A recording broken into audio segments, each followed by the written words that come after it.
प्रश्न है, भारतीय दर्शन परंपरा के संदर्भ में चार्वाक दर्शन की महत्व पर प्रकाश डालिए।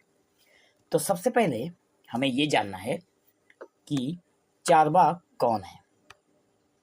ठीक है, तो दोस्तों चार्वाक कौन है, इस प्रश्न के जवाब को हम लोग कुछ इस प्रकार समझ सकते हैं कि चार्वाक एक प्राचीन भारतीय ऋषि थे जिनके नाम पर चार्वाक दर्शन या फिर लोकायत दर्शन, जिसका अर्थ होता है सांसारिक लोगों का दर्शन, की स्थापना हुई। लोकायत का मतलब हो गया सांसारिक लोग। यह दर्शन भौतिकवादी विचारधारा का प्रतिनिधित्व करता है जो केवल प्रत्यक्ष ज्ञान को मानता है और ईश्वर, आत्मा, पुनर्जन्म तथा वेदों की सत्ता को अस्वीकार करता है। चार्वाक ने जीवन में इंद्रिय सुख को ही प्रमुख माना और धार्मिक आडंबरों का विरोध किया। मतलब जो चार्वाक ऋषि थे उन्होंने जो इंद्रिय सुख है उसी को इन्होंने प्रमुख माना, धार्मिक जो आडंबर थे, जो दिखावा था, उसका इन्होंने भी विरोध किया।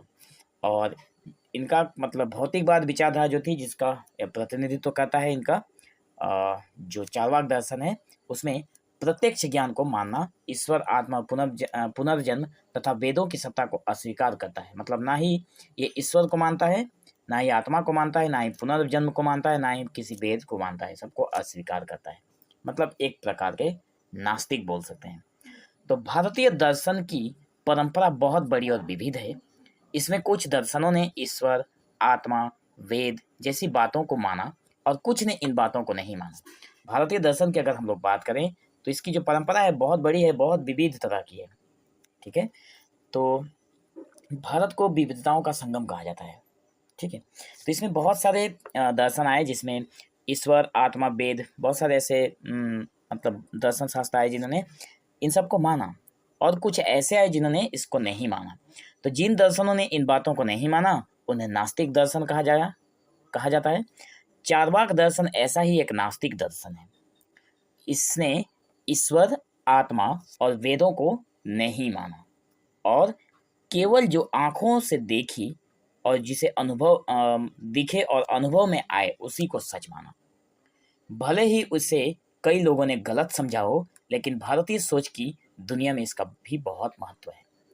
ठीक है, आंखों देखी जो चीजें थी, जिसको देखा, अनुभव किया, उसी को चार्वाक दर्शन मानता है और ये प्रत्यक्ष ज्ञान पर निर्धारित है या फिर आधारित है। तो इसने भगवान के या फिर ईश्वर के रूप को नहीं माना, इसलिए यहाँ पे इसको नास्तिक बोल दिया गया है। इसको कई बिंदुओं में हम लोग समझ सकते हैं, जिसमें पहला है सबसे पुराना भौतिकवाद विचार था।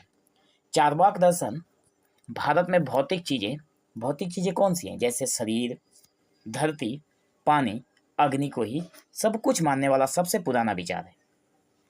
धरती, शरीर, पानी, अग्नि, ये सारी चीजें सब कुछ थी, इससे बढ़कर दुनिया में कुछ नहीं था। इसे लोकायत दर्शन भी कहते हैं और ये आत्मा और परलोक जैसी अदृश्य बातों को नहीं मानता है। मतलब जो चार्वाक दर्शन था उसमें से सबसे पुराना है भौतिकवादी विचार और इसमें से इसका कहना है कि ये आत्मा को नहीं मानता। इसका कहना है कि परलोक जैसी कोई चीज़ है ही नहीं, जो चीज़ हमें दिखाई नहीं देती है, जो अदृश्य है, इसको इन्होंने नहीं माना। दूसरे नंबर बिंदु में है प्रत्यक्ष अनुभव को ही सच्चा माना। चार्वाक दर्शन कहता है कि जो चीज़ हमें अपनी आंखों से दिखे या जिसे हम अनुभव करें वही सच है। अनुमान, किताबों या दूसरों की कही बातों पर भरोसा नहीं करना चाहिए। इस विचार ने दूसरे दर्शनों को सोचने पर भी मजबूर कर दिया। चार्वाक का कहना था कि हमें दूसरों की कही हुई बातों पर या फिर लिखी हुई किताबों पर हमें भरोसा नहीं है, जो हम आंखों से देखेंगे उसी को सच मानेंगे। तीसरे नंबर बिंदु में ईश्वर और धर्म की बातों को नकारा। चार्वाक दर्शन कहता है कि ईश्वर जैसा कोई है ही नहीं, मतलब ईश्वर कुछ है ही नहीं, और धर्म भी लोगों का बनाया हुआ है। इसने कहा कि जो धर्म है वो लोगों ने बनाया है, ईश्वर तो है ही नहीं, तो ईश्वर धर्म कहाँ से बनाएगा। इसके अनुसार ईश्वर एक डर की उपज है जिससे लोग दूसरों को डराकर अपना फायदा उठाते हैं। देखो कितनी सरल भाषा में बातें लिखी गई है कि ईश्वर जो है वो एक डर है हमारे अंदर।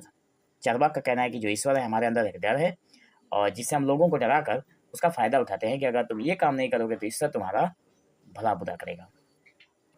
वेदों और यज्ञों की आलोचना भी की चार्वाक दर्शन ने वेदों को मनुष्यों द्वारा लिखी किताबें कहा और यज्ञ, दान, व्रत जैसे कर्मों को धोखा बताया।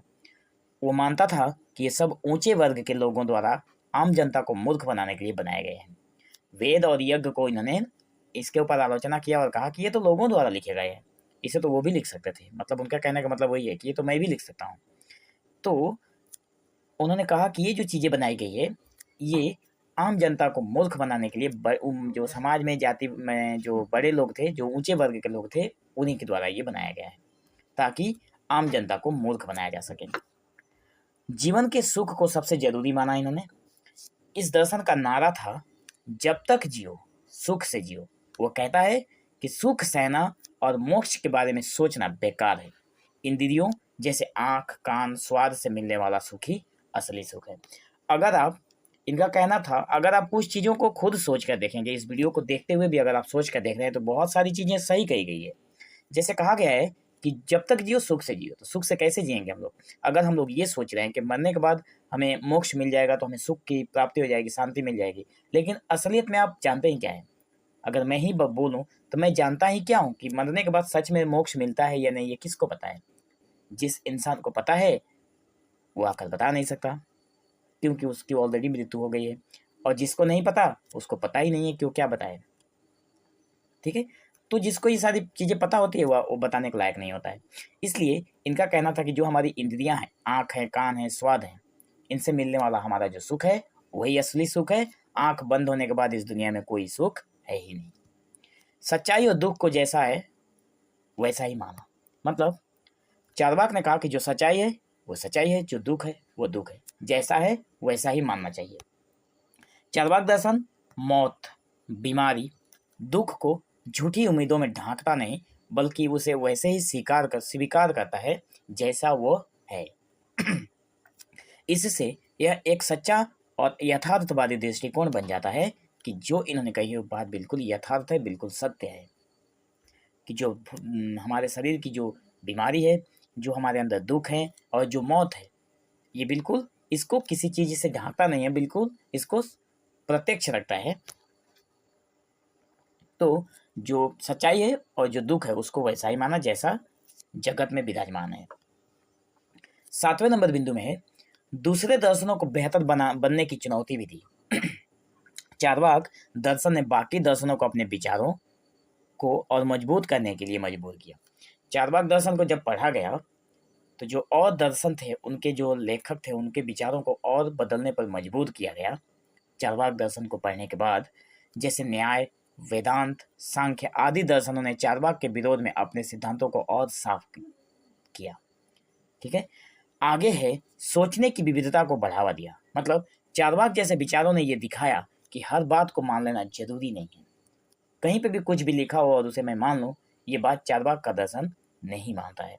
और सोचने के लिए अलग अलग रास्ते भी हो सकते हैं। इसने कहा कि जो लिखा गया है उसके ऊपर और तरीकों से सोचा जा सकता है। इससे भारतीय दर्शन में बहस, तर्क और सोचने की आज़ादी भी बनी रही। 9 नंबर बिंदु में है, समाज और इंसान को केंद्र में रखा गया। मतलब चार्वाक दर्शन आज के ज़माने में मानवतावाद और समाज में बराबरी की बात करता है। यह शोषण और झूठी धार्मिक बातों के खिलाफ खड़ा होता है और आम आदमी की बात करता है। आशा करता हूँ आप लोगों को इतने सीधे और सरल सपाट जो भाषा है वो समझ में आ रहा होगा। 10वें नंबर बिंदु में कहा गया कि भारतीय सोच की सहिष्णुता का उदाहरण है। भारत की परंपरा इतनी खुली थी कि उसने चार्वाक जैसे पूरी तरह अलग विचार को भी जगह दे दिया। इसने कहा था कि विविधता का जगह है, तो चार्वाक जब अपना विचार लेकर आए, इनको भी यहाँ पे जगह मिल गया। भारतीय ही थे, कहीं और से नहीं आए, लेकिन जब इन्होंने अपना विचार रखा तो इनको भी जगह मिल गया। यह दिखाता है कि यहाँ पर तरह तरह की सोच को सुना और समझा जाता है, लोगों की बातों को सुना भी जाता है और उसकी समझा भी जाता है, चाहे वो विरोध में ही क्यों ना हो। तो निष्कर्ष के तौर पर हम लोग यही बोलेंगे कि चार्वाक दर्शन ने भले ही भगवान, आत्मा और वेदों को नहीं माना, लेकिन इसने भारतीय सोच की विविधता को बहुत बढ़ाया। इसने तर्क, सच्चाई और जीवन को खुलकर देखने की हिम्मत दी। आज भी इसकी बातें भौतिक जीवन, मानवता और सच्चे सोच के लिए जरूरी मानी जाती है। इसलिए यह दर्शन भले ही विरोधी धारा हो, लेकिन इसका स्थान भारतीय दर्शन में बहुत महत्वपूर्ण और अनोखा है। ठीक है, तो आज की वीडियो में बस इतना ही। नेक्स्ट वीडियो में एक और इम्पोर्टेंट क्वेश्चन के साथ हम लोग हाजिर होंगे। तब तक के लिए आप लोग बाकी वीडियो को जरूर देखते हुए चैनल के प्लेलिस्ट पे जाकर। तो वीडियो को अंत तक देखने के लिए आप लोगों का बहुत बहुत धन्यवाद।